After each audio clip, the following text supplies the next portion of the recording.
Welcome to Mimir Library, where timeless stories find their voice. This is Chapter 5 of Waves Between Us by Amir Honarmand. Enjoy! The brunch rush had finally eased, leaving Tetley mornings in that peaceful calmness between mealtimes. Overhead fans creaked lazily, stirring the warm air scented with mint tea and the lingering aroma of grilled cheese. Through the open windows, distant laughter from beachgoers filtered in, carried on the same breeze that ruffled the curtains. Alara wiped down the counter with slow, methodical strokes, the lemon-scented cloth cool against her fingers. Her movements were automatic, allowing her mind to wander back to Mete's warning. Each swipe of the cloth seemed to echo his words. He's capturing a moment. You're living a life. From the corner of her eye, she noticed Liam at a side table, his attention fixed on his tablet. He'd been there for the past half hour, scrolling through his photos with intense concentration, occasionally pausing to study one more closely. Several times she'd caught him glancing her way, then hesitating, as if gathering courage for something. She turned away, focusing on the task at hand. The counter gleamed under her attention, far cleaner than it needed to be. Alara? She looked up to find Liam standing before her, tablet in hand, his expression both eager and uncertain. The afternoon light streaming through the windows caught in his hair, highlighting those sun-bleached strands. "I wanted to show you something," he said, turning the tablet toward her. "This one came out, well, I'm rather proud of it." The image filled the screen, Alara caught in profile, handing a glass of tea to an elderly customer. Golden sunlight streamed through the window behind her, illuminating the steam rising from the glass, catching in her dark hair and creating a soft halo effect. Her expression was one of warm concentration, a small smile playing at her lips as she connected with the customer. The composition captured not just her, but the essence of Tetley mornings itself: warmth, care, connection. "Oh," she breathed, genuinely surprised by the beauty of the image. "That's you," he finished simply, "the real you." Their eyes met over the tablet, and something shifted in the air between them. This wasn't just professional appreciation, there was something more personal in his gaze, something that made her heart beat a little faster despite her newfound caution. Liam lowered the tablet, his fingers tapping nervously against its edge. "I was thinking," he began, then paused, seeming to reconsider his words. "There's something I'd like to capture beyond just the cafe." Alara raised her eyebrow, waiting. "The old town, Kalechi," he continued, his voice gaining confidence. "The architecture, the narrow streets, the way the light falls differently there." He hesitated again, then added more softly, "I'd love to understand the city through your eyes. Would you maybe show me around? Just a short walk, if you have time." The request hung between them, clearly more than a professional ask. This wasn't about Tetley mornings anymore. This was an invitation to step into something more personal, to share her world beyond these walls. Met's warning flashed through her mind again. Summer birds have wings. Yet, as she looked at Liam, the genuine interest in his eyes, the way he waited for her answer without presumption, she found herself wanting to say yes despite the risk. "I suppose every photographer needs a guide," she said finally, a small, wary smile touching her lips. Relief and pleasure transformed his face. "Really? That would be—" He stopped, seeming to catch himself. "Thank you. I'd appreciate that." "Celine can handle the afternoon shift," Alara said, untying her apron and hanging it on the hook behind the counter. "I could show you a few places before the evening rush." As she gathered her things, a light shawl, her small crossbody bag, Alara told herself this was still business, a professional courtesy, a chance to showcase her city to someone who would feature it in a magazine. But the flutter in her stomach as Liam held the door open for her told a different story. She was stepping beyond the safe boundaries of Tetley mornings, beyond the protective walls she'd built around her heart since Denise. "I think there's a beautiful Ottoman house near the harbor," she found herself saying, as they stepped into the sunshine. "The light there at this time of day is extraordinary. Liam fell into step beside her, his camera ready but his attention fully on her words. "Lead the way," he said simply. As they walked toward the old town, Alara felt something shift inside her, a conscious choice to open a door she'd kept firmly closed. Whatever came next, whether joy or heartbreak, would be of her own making. They reached at Hadrian's Gate, both having rushed to prepare for their afternoon exploration. She traded her flour-dusted work clothes for wide-legged linen pants and an embroidered cotton blouse in a soft terracotta shade. Her hair, usually contained in a practical bun at the cafe, now fell in loose waves around her shoulders, still damp from her quick shower. Standing in the shadow of the ancient Roman arch, she felt oddly vulnerable without her apron, without the protective barrier of her counter between herself and the world. Here, she was just Alara, not the owner of Totley Mornings, not the capable businesswoman, just a woman with a man who made her heart beat faster despite her better judgment. The massive stone gate loomed above them, its 3 arches standing as they had for nearly 2,000 years. Tourists milled about, cameras raised to capture the ancient stonework, while locals passed through with the casual indifference of familiarity. Alara watched a young couple pose for a selfie, their faces glowing with the excitement of discovery. How different it must be to experience her city as a visitor rather than a resident. "I'm glad we're doing this," Liam said, his camera hanging from its strap around his neck. His fresh linen shirt with rolled sleeves revealed tanned forearms, and his hair was still damp, as if he'd also hurried to prepare for their outing. "Me too," she replied, suddenly shy in a way she hadn't been, even during their sunrise coffee. His smile softened. "I appreciate you showing me around." For a moment, they stood facing each other in the shadow of the ancient archway, neither quite knowing how to proceed. This wasn't the cafe, with its clear roles and boundaries. Here, the rules were undefined. "Shall we?" Alara finally said, gesturing toward the narrow passage that led into the old town. They passed beneath the towering Roman arches, stepping from bright sunlight into the cool shade of Kalaici's labyrinthian streets. The temperature dropped immediately, the high stone walls on either side creating a natural shelter from the afternoon heat.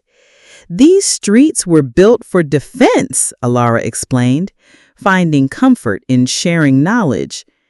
"Narrow, winding, easy to get lost in if you didn't belong here." Alara nodded, his gaze sweeping upward to where wooden Ottoman houses leaned toward each other across the narrow gap, their second-story bay windows nearly touching. Like a maze designed to confuse invaders. Exactly, though today it confuses tourists instead. Their laughter echoed off the stone walls as they ventured deeper into the old quarter. With each step, Alara felt the cafe owner persona slipping away. Here, she was simply a woman showing a visitor her home. They turned down a particularly narrow alley where cascades of purple bougainvillea spilled over whitewashed walls. The contrast of vibrant flowers against the ancient stones made Liam pause, raising his camera. "The colors here are incredible," he murmured, adjusting his lens. Alara watched him work, fascinated by the transformation. His movements became fluid, precise, his focus absolute as he captured the play of light and shadow. This was Liam in his element, just as I was in hers when kneading dough or creating new fillings. "You're lucky it's not August," she said as they continued walking. "These alleys turn into ovens." Liam lowered his camera, his blue eyes crinkling at the corners. "I'll risk a bit of sweat for some history." The simple statement carried more weight than perhaps he intended. Alara found herself wondering what other discomforts he'd endured in pursuit of his art. What remote locations, what extreme conditions. They emerged into a small courtyard where a fountain bubbled quietly, its stone basin worn smooth by centuries of flowing water. Sunlight filtered through the leaves of an ancient olive tree, casting dappled shadows across their faces. "This is my favorite spot," Alara said, her voice barely above a whisper, as if sharing a secret. "I used to come here as a child when I wanted to be alone." Liam lowered his camera, seeming to understand that some moments weren't meant to be captured. "Thank you for showing me."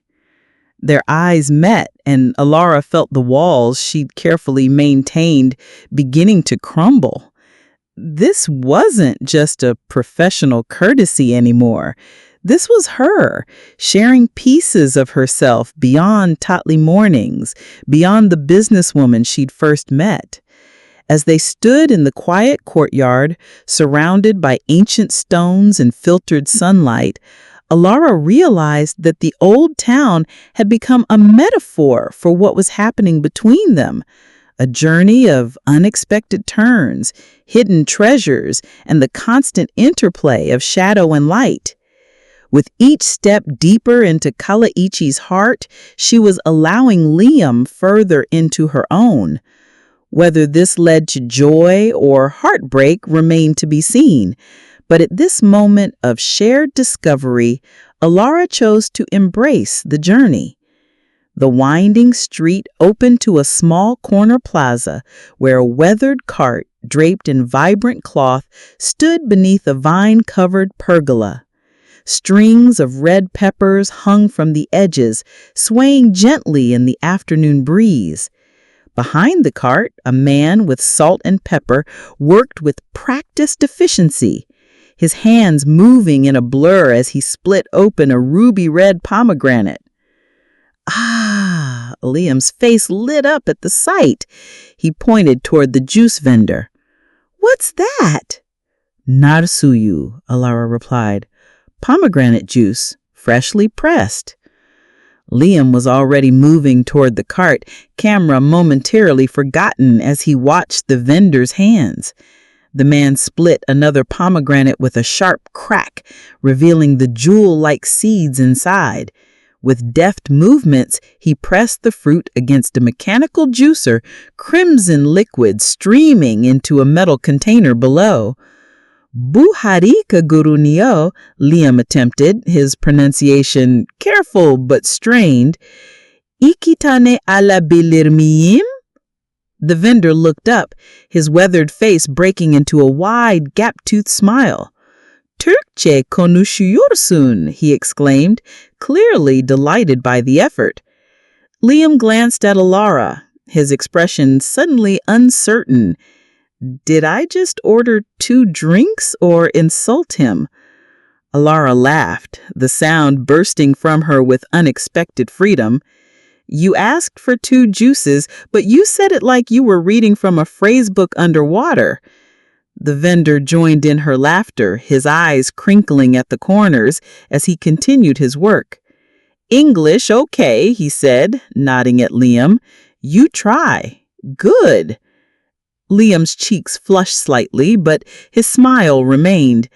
"I've been practicing. Not very successfully, it seems."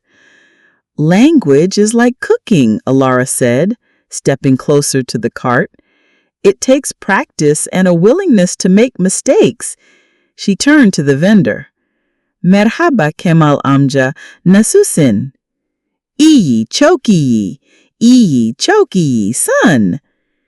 They exchanged rapid Turkish, the vendor's hands never stopping their work as he spoke. Alara translated for Liam. "Kemal has been selling juice here for 30 years. His pomegranates come from his brother's farm near Fatiha." The juice splashed into 2 metal cups, the color deep and vibrant against the silver. Kamal handed them over with a flourish, waving away Liam's attempt to pay. "Friend of Alara," he insisted. "First time, no money." "Teşekkür ederim," Liam said, his pronunciation better this time. Kamal gestured toward two small, woven stools tucked beneath the pergola. Sit, enjoy." They settled onto the low stools, knees almost touching in the small space. The juice was cold and tangy, simultaneously sweet and tart against Alara's tongue. The metal cup left a sticky residue on her fingertips. "This is incredible," Liam murmured after his first sip, his eyes widening with pleasure. The sounds of the city continued around them. Distant calls of vendors, the buzz of insects and mosquitoes in the heat, the occasional clatter of dishes from a nearby cafe. But beneath the pergola, time seemed to slow. Dappled sunlight filtered through the vines overhead, creating shifting patterns across their faces. "I used to come here when I was supposed to be in school," Alara found herself admitting, surprising herself with the confession. "My friends and I would sneak away during lunch and spend our money on juice instead of returning to class." Your eyebrows rose. "You? A rule breaker? I wouldn't have guessed." "You sound shocked," she teased, feeling lighter than she had in days. "So you were a troublemaker?" His eyes sparkled with amusement. Alara tilted her head, considering. "No, just selectively obedient." Their laughter mingled in the warm air, bridging the space between them more effectively than any formal conversation could have. A drop of juice clung to the corner of Liam's mouth, catching the sunamite like a tiny ruby. Alara found herself fighting the unexpected urge to reach out and brush it away. "I had my own version of this," Liam said, twisting his cup between his fingers. "When I was 14, I'd skip my afternoon classes to sit on the docks in Galway. There was this little shop that sold orange soda and glass bottles." His expression softened with the memory. "I'd watch the fishing boats come in, imagining all the places they'd been. The bottle would get warm in my hands, but I'd make it last for hours." I could picture him clearly, a younger Liam with the same curious eyes, perched on weathered wooden planks, dreaming of distant horizons. "And now you go to all those places yourself."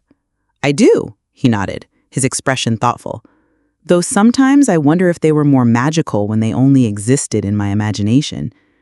The crack of another pomegranate being split open interrupted the moment. Kamal worked steadily, preparing juice for a group of tourists who had just arrived at his cart. The sound was sharp and definitive, the breaking open of something to reveal its hidden core. "Do you ever miss having a home base?" Alara asked, the question slipping out before she could reconsider it. Liam's fingers stilled on his cup. For a moment, he seemed to look beyond her, toward something only he could see. "Sometimes," he admitted. "There are moments, like sitting in a cafe where the owner knows everyone's name, or watching families gather for dinner in the same house for generations, when I feel it, a kind of hunger for connection." The honesty in his voice touched something deep within her. This wasn't the charm of a tourist passing through. This was a genuine moment of vulnerability. "But then," he continued, his smile returning, "I wake up in somewhere new with fresh light and unfamiliar sounds and remember why I chose this life." Alara nodded, understanding both the appeal of his freedom and its cost. She took another sip of juice, savoring the complex flavor. The metal cup had warmed in her hands, but the liquid remained refreshing against the afternoon heat. "We should probably continue our walk," she said eventually, though she felt strangely reluctant to leave the small oasis they had found. As they stood to leave, Liam reached into his pocket and quickly slipped some money beneath a napkin on Kamal's cart when the vendor wasn't looking. The gesture, respectful of the gift but unwilling to accept it without returning the favor, made something warm unfurl in her chest. They stepped back into the flow of the narrow street, their fingers sticky with pomegranate juice, the tangy sweetness lingering on their tongues. For the first time since meeting Liam, Alara felt truly relaxed in his presence. The weight of caution that had settled on her after Mente's warning seemed lighter now, balanced by the simple pleasure of sharing this moment, this taste of her world. Whether this connection lasted beyond his brief stay or not, this afternoon, with its dappled light, ancient stones, and the sharp crack of pomegranates, would remain a perfect moment, preserved not just in Liam's photographs, but in her own memory. The sun dipped lower in the sky, casting long golden fingers between the buildings of Kalechi. Alara and Liam wandered deeper into the old quarter, their conversation flowing as easily as the afternoon breeze that occasionally rustled the bougainvillea cascading over ancient walls. They turned a corner and found themselves on a quieter street, lined with small shops. Alara slowed her pace as they approached a narrow storefront tucked between two crumbling Ottoman buildings. The simple wooden sign above read, Gumish Rüyalar, Silver Dreams. In the window, arranged on squares of dark velvet, glimmered an assortment of handcrafted silver jewelry. The late afternoon sun caught the polished metal, sending tiny sparks of light dancing across the display. Alara paused, her attention caught by a delicate bracelet near the center. It was a simple design, thin strands of silver woven together like flowing water, with a single small turquoise stone set where the ends met.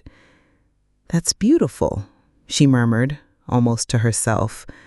She was vaguely aware of Liam standing just behind her, but her focus remained on the bracelet. There was something about its elegant simplicity that spoke to her. No flashy gemstones or elaborate patterns, just clean lines and skilled craftsmanship. As she studied the piece, she gradually became aware of something else, Liam's gaze. Not on the jewelry, but on her. She could see his reflection in the shop window, watching her with an expression that made her heart skip. His eyes held something warm and appreciative that had nothing to do with professional interest. The moment stretched between them, charged with unspoken words. Neither moved. The distant notes of an oud player drifted down the street, mingling with the metallic scent of polished silver and the citrus polish that came from inside the shop. Alara felt her cheeks warm under his steady gaze. In the reflection, she watched as his lips curved into a gentle smile, not his professional smile or his charming tourist smile, but something more personal, more genuine. When he finally spoke, his voice was soft, meant only for her. "It suits you." 3 simple words that somehow carried more weight than they should. She felt exposed, as if he'd glimpsed something private in her appreciation of the unadorned silver. "I don't need more silver," she replied softly, her fingers instinctively finding her grandmother's necklace at her throat. Liam stepped closer, his reflection now beside hers in the window. He asked in a gentle tone, giving her space to decline. Alara shook her head slightly. "I just like looking." He nodded, accepting her answer without pushing. Something in his understanding response touched her. He seemed to recognize that this moment wasn't really about the bracelet, but about the small vulnerability she'd shown in pausing, in admiring, in revealing another piece of herself. They stood there in comfortable silence, the space between them warm with unspoken recognition. Alara felt seen in a way that was both frightening and exhilarating. Not exposed or scrutinized, but truly seen. Her appreciation for craftsmanship, her preference for meaning over adornment, her quiet contemplation of beauty. Inside the shop, a lamp was switched on as the daylight began to fade, casting a warm glow over the silver pieces. The light caught in Liam's eyes, turning them from blue to something deeper, like the sea at twilight. Without words, both understood it was time to move on. As they stepped away from the window, Alara felt something shift between them, a subtle acknowledgement of attraction that needed no declaration.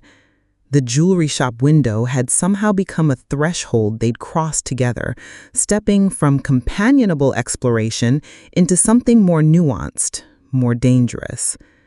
Liam's hand brushed against hers as they continued down the narrow street, perhaps accidental, perhaps not. Alara didn't pull away, letting the brief contact linger for a heartbeat longer than necessary before the natural rhythm of their walk separated them again.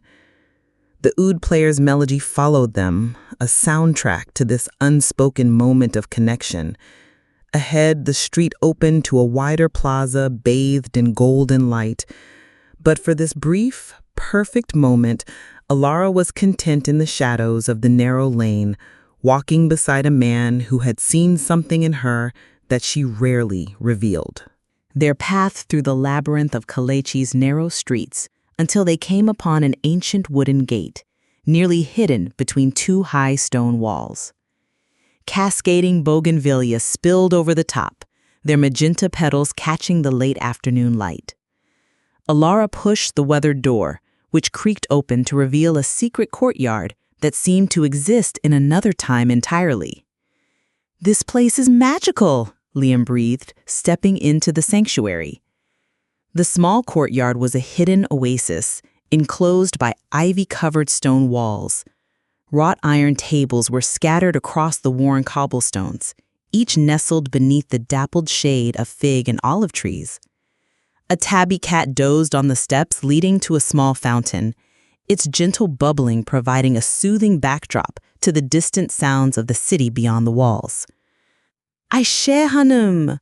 An elderly woman emerged from the small kitchen doorway, her face lighting up at the sight of Alara. "Ne güzel bir sürpriz." "Merhaba," Alara replied warmly. "Nasılsınız?" They exchanged rapid Turkish, the older woman's gestures enthusiastically as she spoke. She cast an appraising glance at Liam, her eyes twinkling with unmistakable interest. "She says we must sit," Alara translated, leading Liam to a wrought iron table tucked beneath a canopy of vines, and that she'll bring her special baklava because I've brought such a handsome guest. They settled at the table as a gentle breeze stirred the leaves overhead, sending a shower of tiny petals drifting down around them. The cat stretched lazily, then padded across the stones to rub against Liam's leg. "That's unusual," Alara said, watching with surprise. "Funda doesn't typically approach strangers, especially tourists." Liam reached down, gently scratching behind the cat's ears. "I've always had a way with the suspicious ones," he said, his eyes meeting hers with quiet understanding. The cat settled contentedly at his feet as Ayşe returned with a tray bearing small glasses of tea and delicate pieces of baklava, glistening with honey. She set them down with a flourish before retreating to her kitchen, though Alara caught her watching from the doorway. The first bite of baklava crackled between Alara's teeth, layers of pastry giving way to the sweet nuttiness within. The tea was perfectly brewed, floral and bitter in perfect balance, cutting through the sweetness of the dessert. They sat in comfortable silence for a moment, the only sounds the bees lazily circling the bougainvillea and the distant notes of a street musician beyond the walls. In this secluded courtyard, the pressures of time seemed to evaporate. "I've been thinking about what you said earlier," Liam said, finally, his voice soft in the quiet space. "About having roots so deep in one place." He set his camera down on the table, a deliberate act that Alara didn't miss. This wasn't about capturing images anymore. "Sometimes the story isn't enough," he continued, his eyes fixed on the swirling tea leaves in his glass. "I take the photo, but I don't stay long enough to live it." The vulnerability in his voice caught her off guard. This wasn't the confident photographer who had walked into her cafe, but someone revealing a private doubt. "That used to be enough for me, too." "Stories," Alara replied, surprised by her own honesty. "But eventually, you want a place that remembers you." Their eyes met across the table, a moment of raw understanding passing between them. "Tatlı Mornings is more than just a business to you, isn't it?"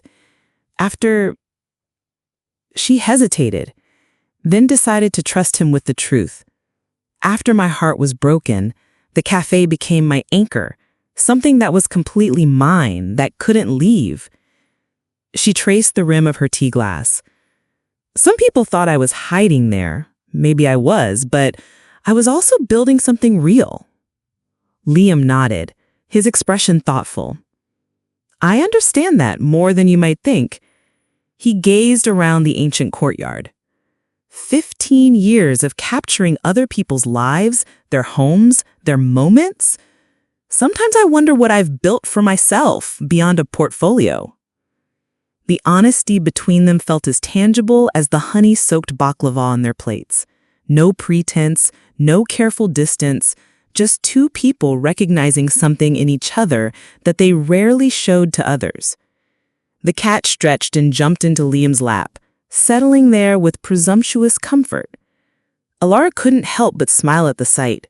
This animal that typically fled from tourists had chosen him, as if sensing something the rest of the world missed. As shadows lengthened across the courtyard, Alara realized with surprise that the warnings that had echoed in her mind all day, her mother's gentle caution, Mete's pointed concern, had fallen silent. In their place was a quiet certainty that whatever was happening between them deserved to be explored, regardless of where it might lead. We should probably head back soon, she said reluctantly. Celine will need help with the dinner service. Liam nodded, gently setting the cat back on the stones. But as they rose to leave, Alara understood that they were carrying something away from this hidden courtyard, a shared vulnerability that had transformed them from guide and visitor into something neither of them had yet defined, but both could feel. They made their way through Old Town streets, walking side by side as the late afternoon sun cast long shadows across the worn cobblestones. Neither spoke, but the silence between them felt rich with unspoken thoughts, a comfortable pause in conversation that required no filling. Alara breathed deeply, taking in the familiar sense of her city, jasmine climbing stone walls, charcoal grills firing up for the evening, the salt-tinged breeze finding its way through the narrow passages.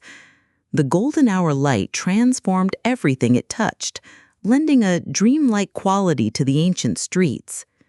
Lost in thought, she walked a few paces ahead, her fingers trailing along a rough stone wall still warm from the day's heat.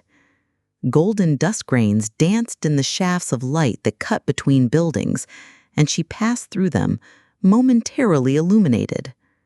The soft click of a shutter made her turn. Liam stood several steps behind, camera raised, his expression intense with concentration. When he lowered the camera, their eyes met, his slightly embarrassed at being caught, hers questioning.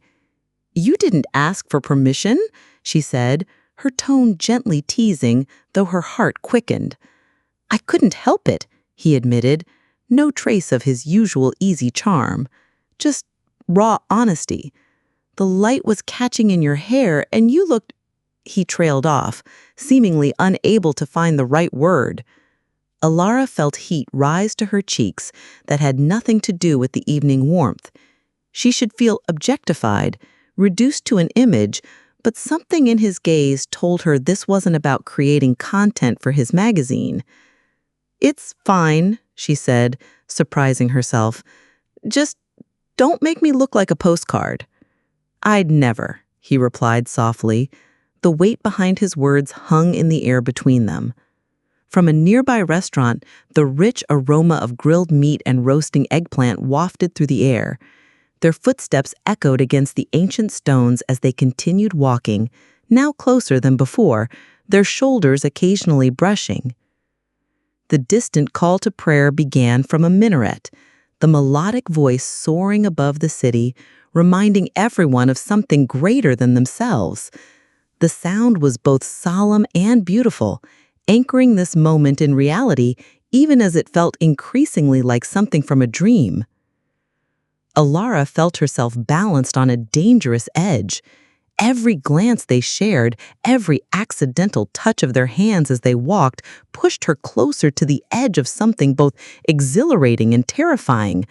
She was no longer safely hidden behind her counter at Totley mornings. Here, in the golden light of her city, she was exposed, seen in a way she hadn't allowed herself to be in years. And despite every warning, every cautious voice in her head, she found herself wanting more. The story ends here, but the library is always open. Subscribe for more free audiobooks.